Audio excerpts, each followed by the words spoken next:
সরকারের কাছে আমাদের সাধারণ মানুষ হিসেবে আমাদের দাবি সেটা হলো যে রেল ভবন একটি নিরাপদ ভবন। সেই ভবনটা কেন এত মানে অনিরাপদ হচ্ছে? আমাদের কিন্তু জনমালের যদি নিরাপত্তাই নাই থাকে ট্রেন ভবনে, তাহলে কিন্তু এটা দায়ভার রেলওয়ে অধিদপ্তরকেই নিতে হবে এবং রেলওয়ের সর্বোচ্চ কর্মকর্তা যারা রয়েছে তাদেরকে এটা খতিয়ে দেখা উচিত যে রেলওয়ের একটি টয়লেটে একজন সাধারণ নারী যাত্রী যদি এরকমভাবে ধর্ষণের শিকার হয়, সেটা আবার যদি রেলওয়ের কর্মকর্তা দ্বারা, সেটা কিন্তু আমাদের কাছে অনেক খারাপ এবং অনেক মানে কি বলবো, এটা নৈতিক অবক্ষয়ের একটা বিষয় এবং রেলওয়ের জন্য এটা কিন্তু খারাপ। আমাদের আজকের যে ঘটনাটা যেটা হয়েছে আর কি, তো এই ঘটনার পরিপ্রেক্ষিতে এরকম এর আগেও সিলেটের ওই রুটেও এরকম একটা ঘটনা শুনছি।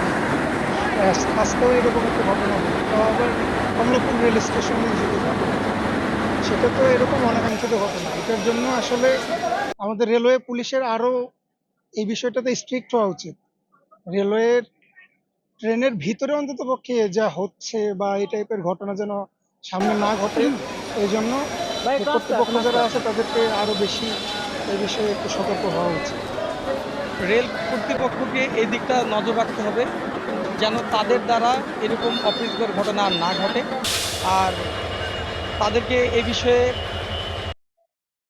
আরও বেশি আমাদের নিরাপত্তা বাড়াতে হবে যেন তাদের দ্বারা আমাদের কোনো স্টাফ বা আমাদের সাধারণ যারা যাত্রী আছে তাদের যেন কোনো ক্ষতি না হয়।